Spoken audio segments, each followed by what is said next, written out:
हरे कृष्णा। सभी का स्वागत है कृष्णा डिवोशन चैनल पर। आज के वीडियो में हम वैशाख मास के बारे में जानेंगे। वीडियो शुरू करने से पहले न्यू व्यूअर्स मेरे चैनल को सब्सक्राइब ज़रूर कर लीजिएगा और वीडियो संपूर्ण देखने के बाद अपने कमेंट्स देना ना भूलिएगा। तो आइए जानते हैं वैशाख मंथ के बारे में। विक्रम संवत में वैशाख का महीना दूसरा महीना होता है। हिंदू धर्म महीनों के नाम नक्षत्रों पर आधारित होते हैं। हिंदू धर्म में महीने का बदलना चंद्र चक्र पर निर्भर करता है। चंद्रमा जिस नक्षत्र पर होता है उस महीने का नाम उसी नक्षत्र के आधार पर रखा जाता है। वैशाख मास की पूर्णिमा को चंद्रमा विशाखा नक्षत्र में रहता है, इसलिए इस मास को वैशाख का मास कहा जाता है। और वैशाख मास के देवता हैं मधुसूदन भगवान। तो आइए जानते हैं वैशाख का मास कब प्रारंभ होगा और कब संपूर्ण होगा। पूर्णिमा तिथि से वैशाख का मास प्रारंभ हो जाएगा, यानी कि 16 अप्रैल से, और ये समाप्त होने जा रहा है 16 मई 2022 को। प्रत्येक मास का अपना महत्व होता है, तो इसी प्रकार से वैशाख मास का भी विशेष महत्व है। तो आइए जानते हैं वैशाख मास में क्या क्या महत्व हैं। माना जाता है कि वैशाख माह में ही त्रेता युग की शुरुआत हुई थी और इस माह की पवित्रता और दिव्यता के कारण ही इस मास में बहुत से देव मंदिरों के पट भी खोले जाते हैं और महोत्सव मनाए जाते हैं। बद्रीनाथ धाम के कपाट वैशाख माह की अक्षय तृतीया को खुलते हैं।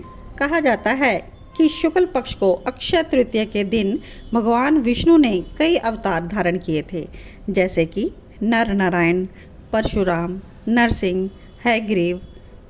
इसके अलावा शुक्ल पक्ष की नवमी को देवी लक्ष्मी माता सीता के रूप में धरती से प्रकट हुई थी।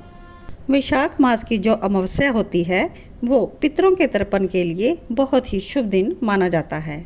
इस दिन पितरों की आत्मा की शांति के लिए तर्पण और उपवास करें और गरीब व्यक्तियों को दान दक्षिणा इत्यादि भी दें। अमावस्या के दिन पीपल के पेड़ पर सुबह जल चढ़ाना और संध्या के समय दीपक जलाना चाहिए और नदी, जलाशय, कुंड आदि में स्नान करना चाहिए और सूर्य देव को अर्घ्य देते हुए बहते हुए जल में तिल को प्रवाहित करना चाहिए। आइए जानते हैं वैशाख मास में आने वाले व्रत और त्योहारों के बारे में।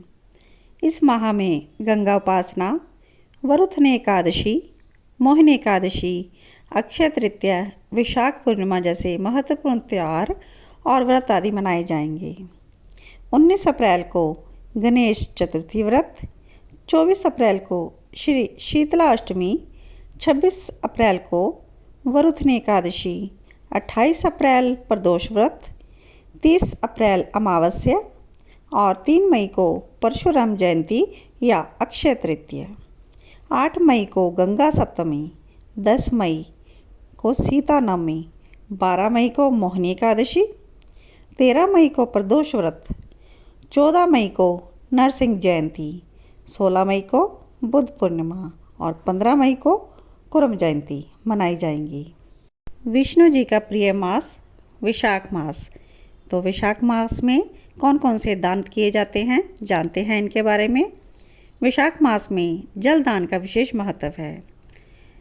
वैशाख मास में धूप से तपे और थके मांदे लोगों को आप जल का दान करें तो बहुत अधिक पुण्य प्राप्त होता है। तिनके से बनी हुई चटाई या फिर खजूर के पत्तों से बनी हुई चटाई का जो दान करता है तो माना जाता है कि उस चटाई पर साक्षात भगवान विष्णु शयन करते हैं।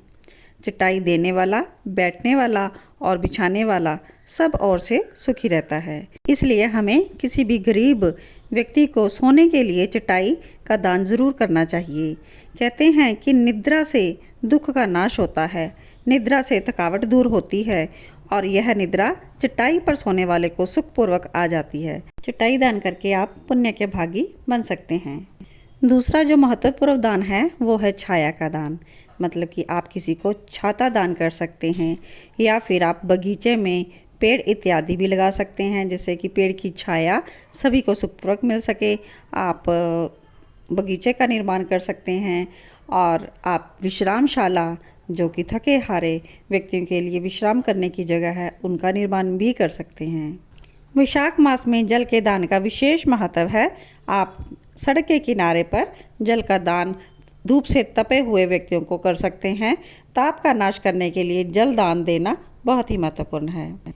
धूप के समय में मट्ठे के समान कोई दान नहीं, यानी कि आप लस्सी दही का भी आप दान कर सकते हैं। जो राहगीर हैं धूप से थके मांदे, उनको भी आप धूप की शांति के लिए दही और जो शरबत है उनका दान कर सकते हैं। आप घड़े में भी शरबत भरकर या जल भरकर या लस्सी भरकर भी दान कर सकते हैं। इसका भी विशेष पुण्य आपको प्राप्त होगा। इसके अलावा आप आम के फल का दान भी कर सकते हैं और अन्न दान भी कर सकते हैं। वैशाख मास में जो भी दान दिया जाता है वह सब अक्षय होता है।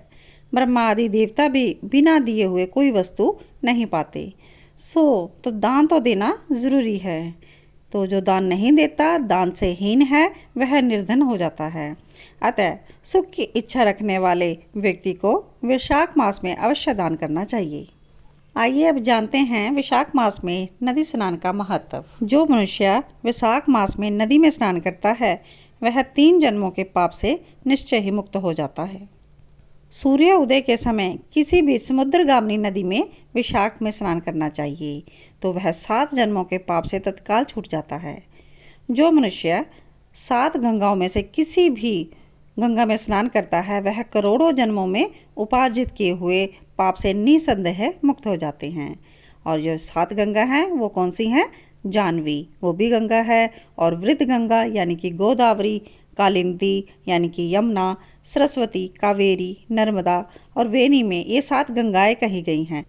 वैशाख मास के देवता भगवान मधुसूदन हैं और यह एक सफल मास है।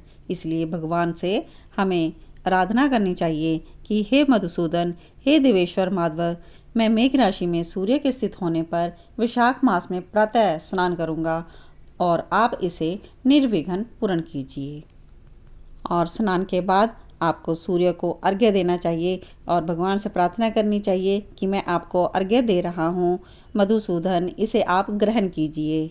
और इसके पश्चात वैशाख मास में विकसित होने वाले पुष्पों से भगवान विष्णु की पूजा करनी चाहिए। वैशाख मास महात्म्य को श्रवण करें, भगवान विष्णु की कथा सुनें। ऐसा करने से कोटि कोटि जन्मों के पापों से मुक्त होकर मनुष्य मोक्ष को प्राप्त होता है। भगवान से प्रार्थना करनी चाहिए कि यह शरीर आपके अधीन है, जल भी आपके अधीन है और मेरी जिह्वा भी आपके ही वश में है। अतः अपने शरीर से, जिह्वा से आपको हरि शब्द से भगवान के नामों का उच्चारण करना चाहिए। और वैशाख मास में तुलसी दल के द्वारा भगवान विष्णु की जो पूजा करता है वह विष्णु की सायुज्य मुक्ति को पाता है।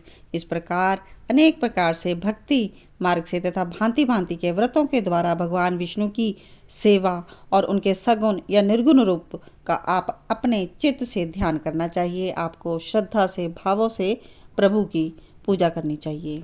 आशा करती हूँ वैशाख मास की जानकारी का वीडियो आपको पसंद आया होगा, तो अपने प्यारे प्यारे कमेंट्स मुझे ज़रूर दीजिएगा और वीडियो को लाइक ज़रूर कर दीजिएगा। वैशाख मास की अन्य कथाएं और महात्म्य श्रवण करने के लिए कृष्णा डिवोशन चैनल के साथ आप जुड़े रहिए और बेल आइकॉन ज़रूर प्रेस कर लीजिएगा ताकि आपको नेक्स्ट वीडियो का नोटिफिकेशन टाइमली मिल सके और आप इससे लाभ उठा सकें। तो इस प्रकार भक्ति के और वीडियो देखने के लिए और भक्ति का प्रचार प्रसार करने के लिए कृष्णा डिवोशन चैनल को सब्सक्राइब ज़रूर कीजिएगा और इसे अपने फ्रेंड्स में, रिलेटिव्स में और अपने ग्रुप्स में ज़्यादा से ज़्यादा शेयर जरूर कीजिएगा। ओम नमो भगवते वासुदेवाय। ओम नमो भगवते वासुदेवाय।